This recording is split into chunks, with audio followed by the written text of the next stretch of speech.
Olá, olá pessoas, tudo bem com vocês? Sejam muito bem-vindos a mais um podcast de história, Vozes do Passado. E no episódio de hoje a gente vai falar sobre um período muito legal, muito importante, fascinante, que é a Guerra Fria, né? E a gente vai falar um pouquinho aí sobre o mundo bipolar, né? A corrida geopolítica e tudo mais.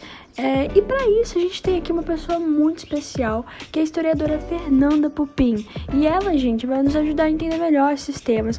E tudo bem com você, Fernanda? Tá preparada? Oi, gente. Bom dia, Letícia. Claro que sim, é um prazer poder trazer o meu trabalho para o seu podcast. Bom, então vamos começar, Fernanda. A gente então sabe que após a Segunda Guerra Mundial, né, o mundo ele se dividiu em dois blocos principais, né, que foi o bloco capitalista, que foi liderado pelos Estados Unidos, e o bloco socialista, né, que foi liderado pela União Soviética, né, obviamente.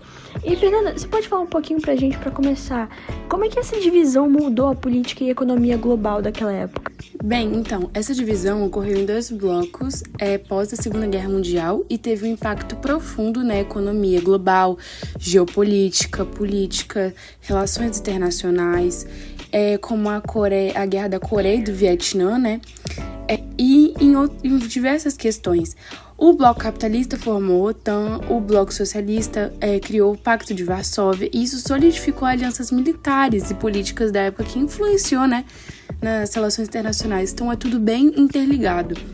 Isso também influenciou na descolonização de países dentro da África, né, e da Ásia. E isso acabou atraindo, né, diversos países para cada um desses dois blocos. Os Estados Unidos, com o Plano Marshall, ele ajudou a reconstruir a Europa Ocidental, enquanto a União Soviética preferiu expandir suas influências econômicas para países socialistas. Mas agora, Fernanda, falando em corrida, né? A gente não pode esquecer, claro, da corrida espacial. E além dessa disputa de poder entre as superpotências, quais outros objetivos estavam por trás da competição para explorar o espaço? Eu acho que como qualquer outro país que buscaria prestígio internacional, ser aclamado pela superioridade e conquistas, é óbvio que o fortalecimento em escala global não é o mesmo, né? Mas assim também a inovação, a tecnologia que beneficiaram, né, a vida cotidiana e beneficia, né, até hoje. A militarização do espaço, nas vantagens de comunicação, as explorações científicas pelo mundo, unificações nacionais. Mas agora, Fernanda, fala um pouquinho melhor pra gente, que a gente sabe que uma das corridas mais marcantes da Guerra Fria foi a corrida armamentista, né, especialmente nuclear.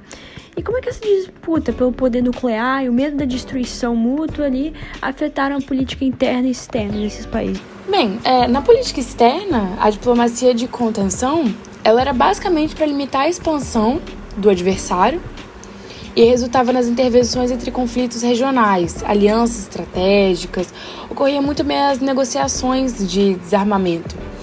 Eram controles de arsenais nucleares, né, falando assim. E na política interna, a militarização da política, né, que foi a ameaça nuclear que levou ao aumento dos orçamentos militares, e tudo isso priorizou a tecnologia de defesa, que influenciou as políticas internas e a economia da época. Isso implantou muito medo nas gerações e tensões sociais também, né, falando assim. Mas agora, Fernanda, vamos sair um pouco da Europa, vamos falar sobre os Estados Unidos, né? Que durante a Guerra Fria a gente sabe que o macartismo foi um fenômeno que causou bastante polêmica, né? Mas o que foi esse macartismo? Como é que ele impactou essa sociedade americana, hein? Então, o macartismo, ele foi um período de intensa perseguição política e social nos Estados Unidos durante a década de 1950. Se caracteriza pela perseguição a simpatizantes e supostos comunistas. E essa perseguição de comunistas de McCarthy promovia investigações e audiências para expor essas infiltrações, a violação dos direitos civis, né, a desconfiança política, tudo isso sem provas, acusações sem prova, que polarizou a política americana. A divisão social que criou a divisão entre liberais e conservadores, o legado duradouro, né, também, que foi um período que marcou a cultura política americana e resultou na persistência em relação a movimentos considerados radicais da época. Poxa, que interessante, né, gente, esse período? Mas, infelizmente nosso tempo já tá chegando ao fim. Mas, Fernanda, muito obrigada por compartilhar seu conhecimento com a gente e ajudar a gente a entender melhor esse período complexo. E muito obrigada a você que nos ouviu até aqui, né? E até o próximo episódio de Vozes do Passado. Tchau, tchau.